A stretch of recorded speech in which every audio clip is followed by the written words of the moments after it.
Shalom Bapak Ibu Saudara.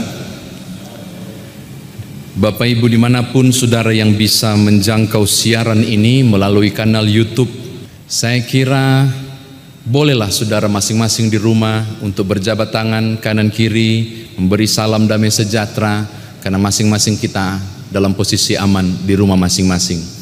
Saudara, hari ini kita memasuki hari Minggu sesudah peristiwa kenaikan Tuhan Yesus Kristus yang biasa disebut dengan hari Minggu Pemuliaan Yesus Kristus. Ada beberapa hal penting yang rindu saya bagikan kepada saudara menurut Yoel pasal 1 ayat 1 hingga ayatnya yang ke-12. Dari dua suku kata, Yoel menghasilkan dua kata penting yang disatukan, yaitu Yahweh dan Elohim, sehingga nama Yoel berarti Yahweh adalah Elohim, dan biasa El atau Elohim diterjemahkan dengan Allah, sehingga Yahweh adalah Allah. Nama ini menjadi nama yang sangat biasa di Israel. Konon katanya oleh para penafsir, jika saudara pergi ke Israel, Yoel itu nama yang sangat lumrah digunakan. Sayang sekali silsilahnya tidak jelas, ia hanya disebut anak dari Petuel pada pasal 1 ayat yang pertama. Nah Bapak Ibu, saya mau berbagi hal-hal penting ini. Yang pertama, tolong perhatikan ayat 2 hingga ayat yang ketiga. Yoel memulai dengan sebuah peringatan penting supaya jadi perhatian umat. Mereka berkatakan, dengarkanlah hai tua-tua, yang terjadi saat ini yang saya mau sampaikan kepadamu adalah peristiwa yang tidak pernah terjadi dimanapun. Tanya saja sama nenek moyangmu, di zaman nenek moyangmu pun tidak akan terjadi. Maka apa yang kukatakan ceritakanlah, bahkan ceritakanlah peristiwa-peristiwa ini. Bapak Ibu, menjadi menarik karena ayat 2 dan 3 diberi intro yang mengerikan, sehingga kita perlu cari tahu sebenarnya ada apa yang terjadi. Nah catatan kedua, ada apa yang terjadi itu, saudara bisa melihat ayatnya yang keempat hingga ayat yang ke-12, maka selesaikan juga sampai ayat yang ke-20. Itu yang terjadi. Apa itu? Peristiwa datangnya serbuan belalang. Mengapa sampai begitu penting? Seakan tidak pernah terjadi, kata Yoel, pada masa lampau, termasuk masa akan datang, sampai nenek moyangmu pun tidak pernah mengalami. Ternyata wabah belalang ini adalah peristiwa yang sangat dahsyat, dan ada 4 jenis belalang yang disampaikan oleh Yoel. Yang pertama Hasil, bahasa Ibraninya, kemudian Yelok, Arbe, dan Gasam. Belalang pengirip, belalang pelahap, belalang pelompat, belalang pindahan. 4 jenis ini mewakili kemampuan yang dia bikin, pengirik dahan dan daun. Yang paling luar biasa adalah menunjuk pada tentang hancurnya semua bagian pokok pohon, karena 4 ini mengerjakan bagiannya. Coba lihat ayat yang keempat. Setelah belalang pengirip, belalang pindahan datang. Setelah belalang pindahan datang, ada belalang pelompat. Setelah pelompat, pelahap datang. Tidak ada yang sisa. Perhatikan baik-baik bahwa musibah serbuan belalang ini sangat fatal dan sangat parah. Apa efeknya? Kalau saudara membaca ayatnya yang ke-10, 11 dan 12, kita menemukan efek besarnya. Tidak ada lagi hasil pohon anggur. Wow. Sementara pohon anggur adalah hasil pokok Israel, dan pohon anggur adalah simbol berkat. Jadi di Israel itu orang diberkati, itu simbolnya adalah pohon anggur berbuah. Maka tidak heran ini menjadi bencana yang besar. Bukan saja itu, gandum sebagai makanan pokok habis oleh belalang, dan tumbuhan-tumbuhan yang lain, ada pohon apel, korma, dan sebagainya.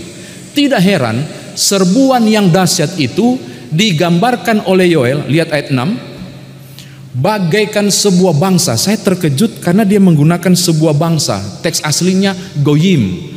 Kok aneh, mengapa belalang yang menyerbu itu identik dengan bangsa? Ternyata saking besarnya, saking dahsyatnya efek, bagaikan Mesir yang melanda, bagaikan Babel yang melanda. Untuk saudara ketahui, Yoel ini melaksanakan tugas di sekitar tahun 400 pasca pembuangan Jadi di kepala orang Israel ketika menggunakan kata goyim, dorang sudah tahu dahsyatnya Babel, yang sampai mereka dibuang dan mereka pulang kan. Setelah mereka pulang datang belalang. Jadi kedahsyatannya bagaikan kedahsyatan goyim, bangsa yang besar. Saudara mau tahu dahsyatnya kayak apa? Lihat ayat yang ke-6. Belalang punya mulut disebut bagaikan mulut singa. Jadi begitu hebat musibah yang dialami wabah belalang ini. Dahsyat sekali peristiwa datangnya belalang ini. Catatan yang terakhir, lihat ayat 6, 8 dan ayat yang ke-9, bahkan naik sedikit ayat yang ke-5.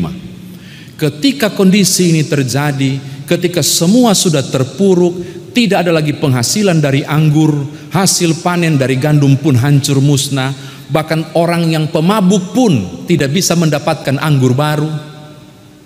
Maka apa yang harus dilakukan oleh orang Israel menghadapi kondisi ini? Bapak Ibu, saya terkejut karena Yoel cuma menyarankan dua hal saja. Dua hal yang disarankan Yoel muncul di ayat yang ke-5, ayat 8 dan ayat yang ke-9.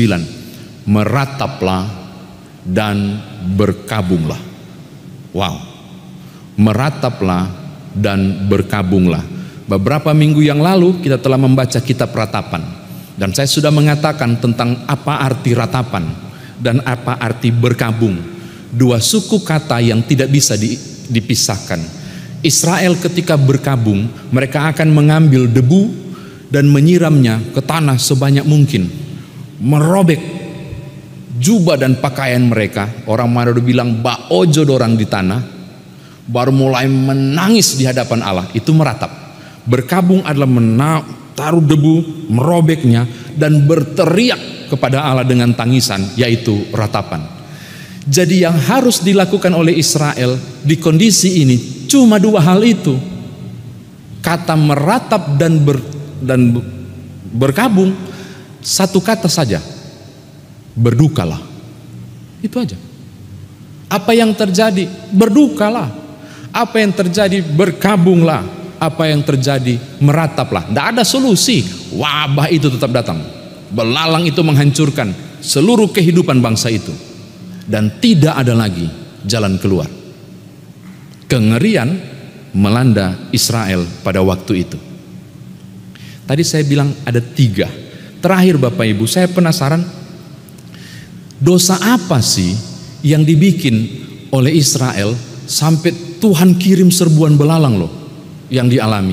Sayang sekali Yoel tidak menyebutkan.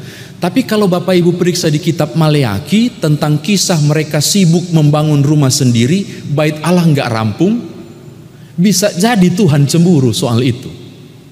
Ketika engkau mengupayakan kemakmuran dirimu, mengupayakan semua hal untuk dirimu begitu egois, engkau tidak memperhatikan kebutuhan-kebutuhan religius, keagamaan dan spiritual umat, aku menghancurkanmu. Tapi kalau saudara baca kitab Maleaki, ada di situ. Sampai ada tantangan, ujilah aku, bayar persepuluhan kalau aku tidak membuka tingkap bekar. Karena umat tidak perhatikan lagi kebutuhan bait Allah pada waktu itu. Jadi dugaan saya, karena tidak ada kerajaan, situasi terjadi, dorang baru pulang dari pembuangan, harusnya bertobat, tapi rupanya mereka sibuk dengan kepentingan diri sendiri, hingga kemudian belalang datang sebagai alat penghukuman dari Allah. Saya kira demikian firman Tuhan ditafsirkan bagi kita.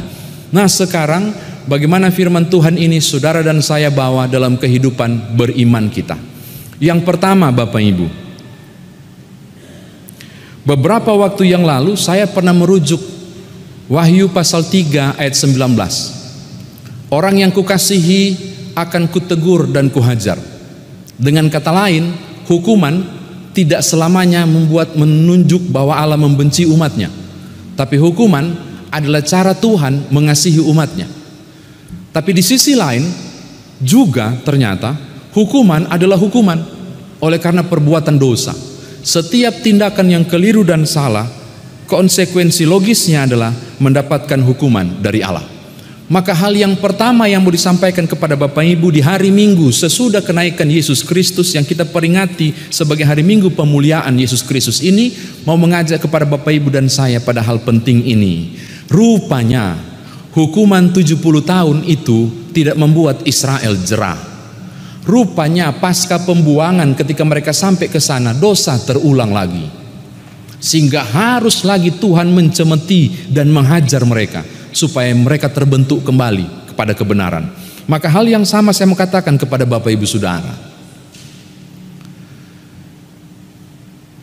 Adalah baik jika kita mengintrospeksi diri agar jangan sampai dosa terulang lagi. Sebab setiap kesalahan ada konsekuensinya, dan konsekuensi dosa adalah hukuman maut.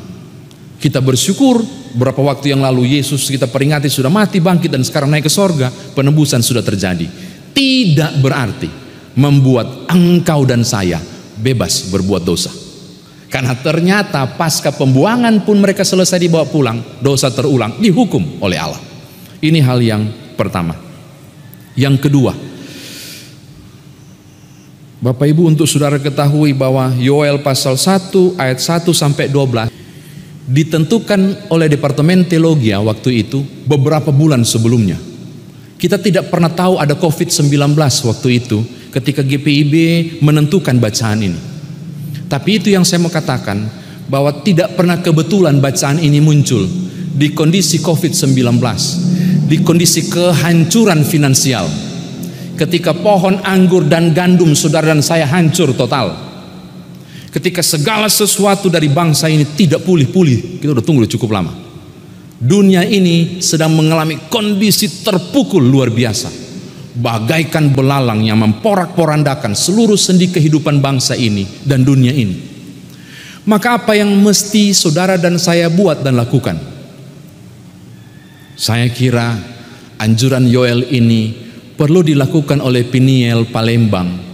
Dan kalau siapapun saudara yang mendengar kanal YouTube ini, saya juga barangkali perlu menyerukan kepada majelis sinode, kiranya menjadi perhatian majelis sinode barangkali untuk mengatur bagaimana kondisinya, atau persekutuan di Indonesia gimana mengaturnya. Sudah saatnya orang Kristen di Indonesia berkabung dan meratap memohon pemulihan bagi bangsa ini. Sudah saatnya. Kita janji temu di udara. GPIB sudah melakukannya Bapak Ibu ya. Pukul 19 kita berdoa bersama. GPIB sudah ada. Dan pukul 12 siang GPIB melakukannya. Tapi mari saudara dan saya kompak. Kita lakukan Yoel. Kita berkabung. Kita meratap. Kita meminta pemulihan Tuhan bagi kondisi ini. Karena rupanya di kondisi yang terpuruk ini satu-satunya jalan yang Yoel kasih, yaitu saudara dan saya perlu meratap dan berkabung di hadapan Allah. Doa mohon pengampunan, doa jeritan hati mohon pemulihan. Kiranya saudara melakukannya dan saya. Karena itu saya mengajak Bapak Ibu, barangkali setelah menonton ibadah ini dan beribadah bersama melalui kanal YouTube ini, kayaknya tiap malam kita perlu menyiapkan waktu keluarga masing-masing untuk mulailah. Kalaupun tidak seperti Israel yang menabur debu, paling tidak berdoalah bersama, merataplah kepada Tuhan, mintalah Sang Pemulih Agung memulihkan bangsa ini dan dunia ini, supaya suatu saat nanti wabah ini berakhir, badai ini berlalu, dan saudara dan saya boleh melihat kemuliaan Tuhan dinyatakan lagi ketika kasih Allah melingkupi Indonesia dan dunia ini. Tuhan berkati Bapak Ibu Saudara. Haleluya. Amin.